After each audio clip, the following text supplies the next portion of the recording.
Salut! Bienvenue sur le podcast de À nous deux.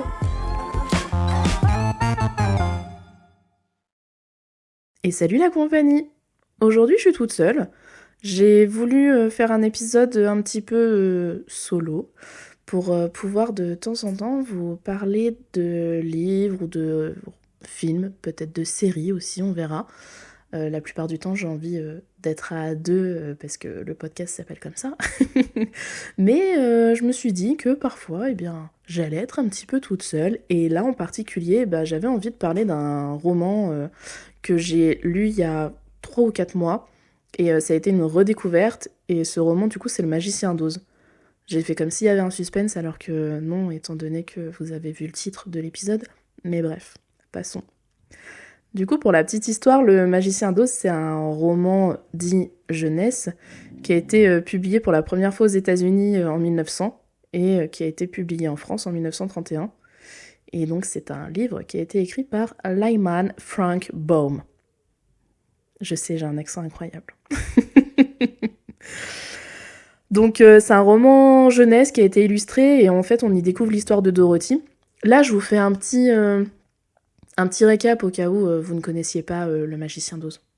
J'ai oublié de vous préciser. Je vous fais une petite introduction. Donc, du coup, on découvre le personnage de Dorothy, qui est une jeune fille qui vive. Ah, ça va être compliqué cet épisode toute seule, hein. Je suis peut-être moins à l'aise qu'à deux. Donc, je reprends. Dorothy, c'est une jeune fille qui vit toute seule dans le Kansas et elle est avec son petit chien Toto. Il est très mignon. Et elle vit également avec son oncle et sa tante. Donc, c'est pas dit directement, mais déjà, Dorothy, apparemment, elle est orpheline. L'histoire commence où, en fait, un jour, il y a une énorme tornade qui l'emporte, elle, sa maison et Toto, dans un autre lieu, qui est un lieu complètement inconnu, et ce lieu, c'est le pays d'Oz. Il s'avère qu'en atterrissant, sa maison écrase la méchante sorcière de l'Est, et de là, commence toute l'aventure de Dorothy. Elle va être amenée à faire beaucoup de rencontres sur son parcours, et son but va être de rencontrer Oz, ce fameux magicien, qui pourra sûrement l'aider à rentrer chez elle. Alors, mon avis et le pourquoi du comment est-ce que j'ai eu envie de parler de ce bouquin. Le pourquoi du comment, c'est que, donc moi, comme sûrement beaucoup d'entre vous, je suis une enfant des années 90 et j'ai connu Le Magicien d'Oz avec le film qui a été adapté dans les années 40, il me semble. Enfin, c'est un vieux film dans lequel Dorothy a des souliers rouges. Je sais pas si vous voyez de quoi je parle. Et du coup, donc moi, je connaissais Le Magicien d'Oz de cette adaptation-là, que j'avais beaucoup regardé chez ma mamie quand j'étais petite. et après, ils avaient fait une réadaptation dans les années 2010 à peu près, avec James Franco, que j'avais vu au cinéma, mais qui très franchement ne m'a pas marqué. Mais du coup, voilà, donc je connaissais un petit peu Le Magicien d'Oz, mais j'avais jamais lu l'œuvre originelle. Et quelle a été ma belle surprise ? En plus, il faut savoir que j'ai lu le roman dans une magnifique édition qu'une amie m'a offert, qui est les éditions, alors je crois que c'est chez Flammarion, et c'est des éditeurs Minalima, qui sont les éditeurs qui ont entre autres, enfin surtout les designers, qui ont entre autres fait tous les designs dans les films Harry Potter. Donc par exemple, toutes les affiches que vous voyez dans Harry Potter, c'est eux qui ont fait le design, le papier peint dans la maison de Sirius, par exemple. Enfin, bon, bref, je ne vais pas rentrer dans les détails d'Harry Potter, mais voilà, si vous savez, vous savez. Donc du coup, c'est une super belle édition qui est très ludique et imagée. Et donc, ça n'a fait que améliorer mon expérience de lecture, je pense.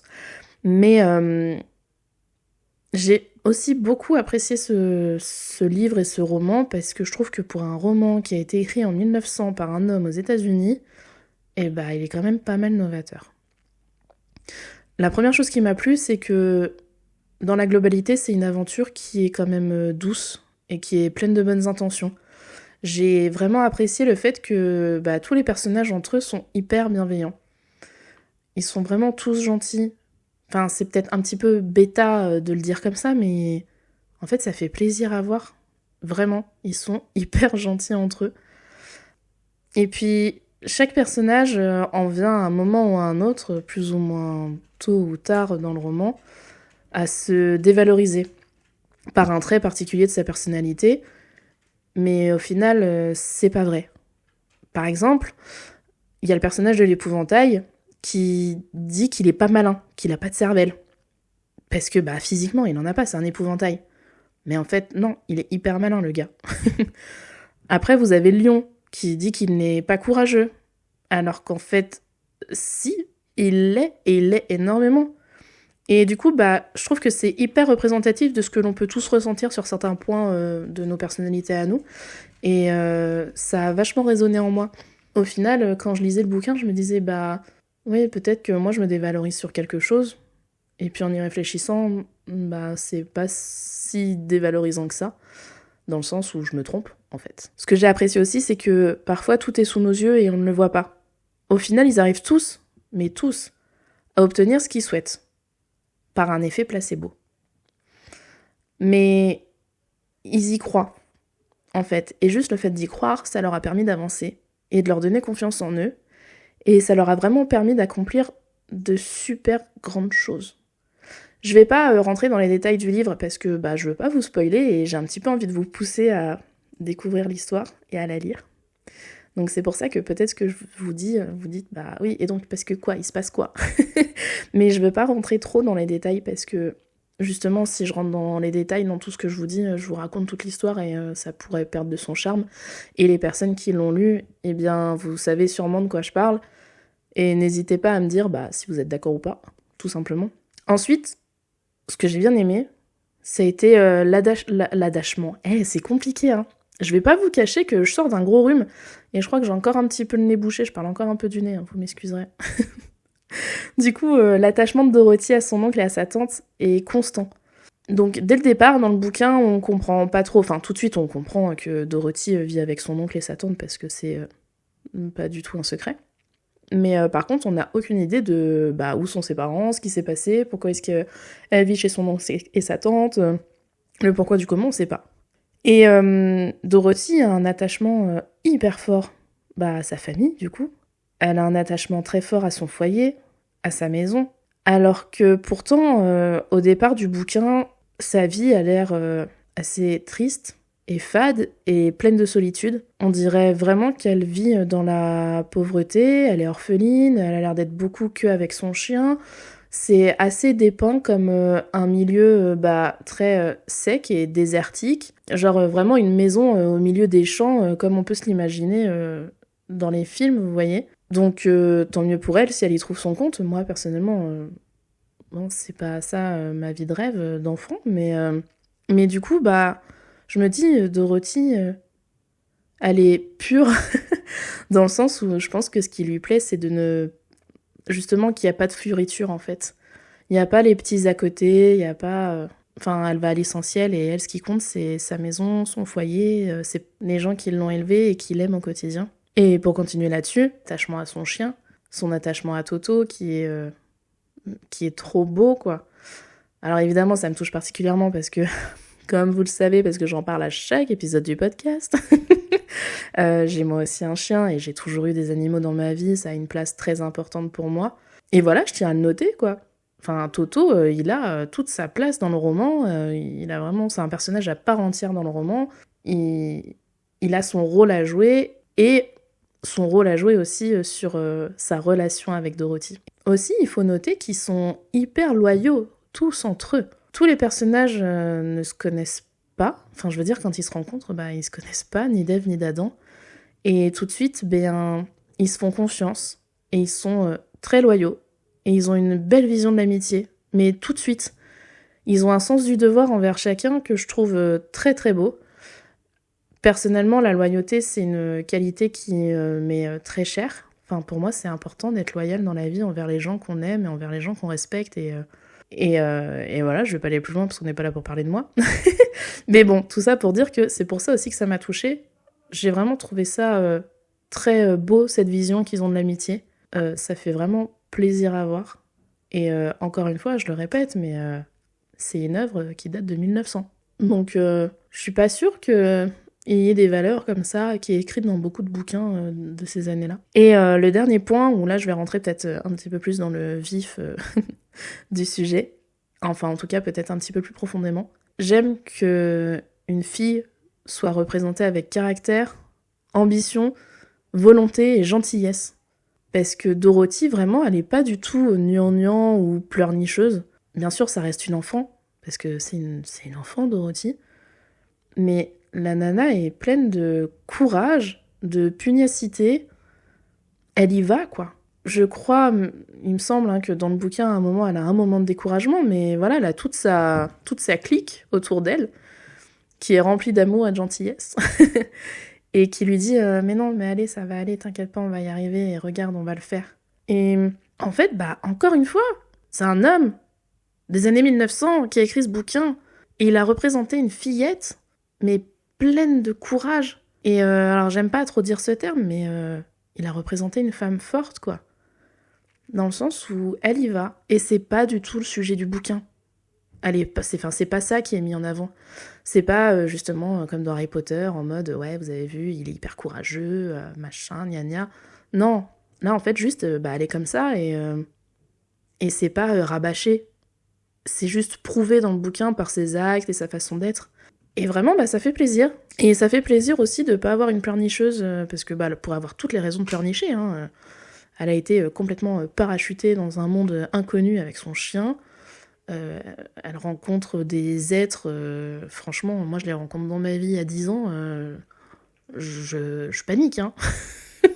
Je rencontre un lion qui parle, un homme de fer qui parle, qui marche, qui vit, un épouvantail qui parle, qui vit. Enfin, excusez-moi, mais moi je pars en courant.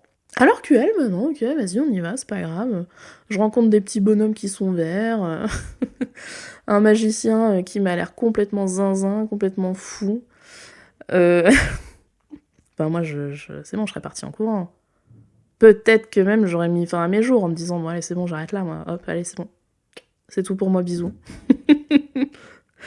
Mais non, Dorothy, elle est pas du tout comme ça. Et ça m'a fait plaisir de voir ça. C'est vraiment un élément leader dans le roman. Elle est leaduse du groupe et de son aventure. Et aussi, ce qui m'a un petit peu interpellée, après, c'est mon interprétation, encore une fois, je peux complètement me tromper, et en plus, là, je vous fais ce podcast, comme je vous l'ai dit, ça fait peut-être 3-4 mois que j'ai lu le bouquin, donc peut-être je suis partie en vrille. Mais les personnages masculins, humains, je précise, ont une représentation pas ouf. Dorothy, elle, est vachement mise en avant, ses acolytes sont vachement mis en avant, etc. D'ailleurs, elle est entourée de garçons, voilà, ses acolytes sont de sexe masculin.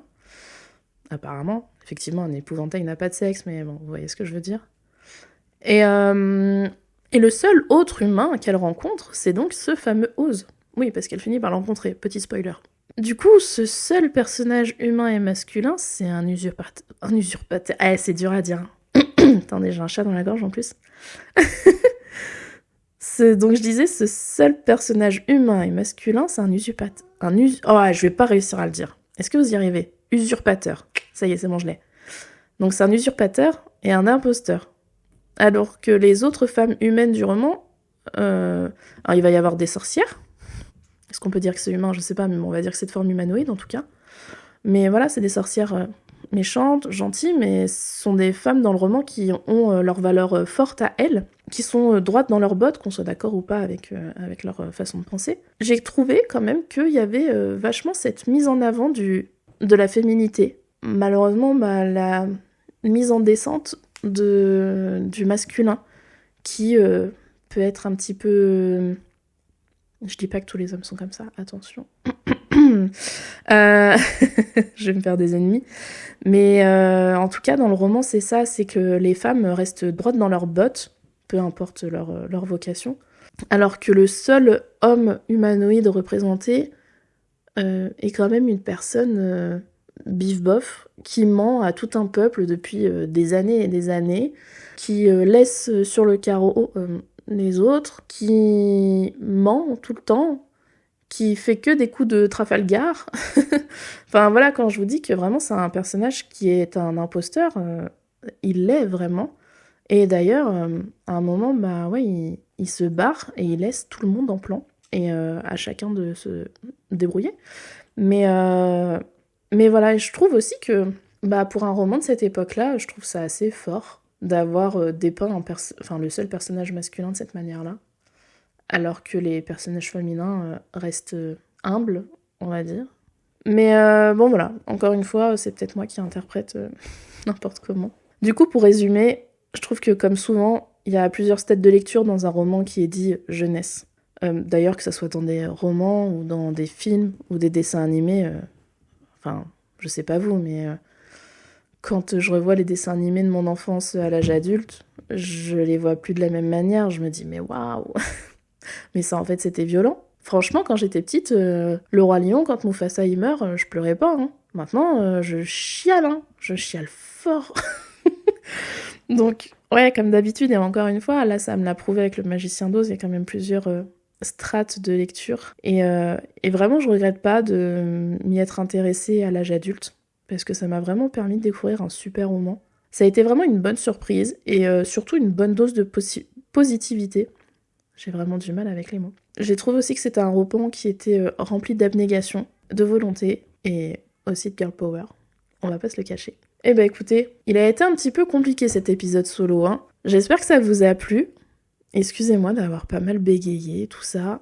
Je crois que je suis plus à l'aise quand on est à deux. Mais c'est aussi un bon exercice d'être toute seule avec mon micro. N'hésitez pas à me dire si vous avez déjà lu ce roman, si ça vous dirait de le lire ou pas, si ça vous a donné envie ou pas. Je suis curieuse aussi de savoir si d'autres épisodes dans le genre pourraient vous plaire, que je vous fasse une petite review, pour vous donner mon avis et parfois mon interprétation de d'autres romans ou de films ou de séries, pourquoi pas, en étant solo. Parce que c'est vrai que je lis pas mal, j'aime bien lire. Donc je me dis que de temps en temps, un épisode dans ce style-là, ça pourrait être cool, mais il faut aussi que ça vous intéresse. Et écoutez, sur ce, je vous laisse et je vous dis à très bientôt. Salut! Merci d'avoir partagé ce moment avec nous. Si cet épisode vous a plu, n'hésitez pas à en parler autour de vous et sur les réseaux sociaux. Et pour rappel, le podcast à nous deux, c'est un mardi sur deux.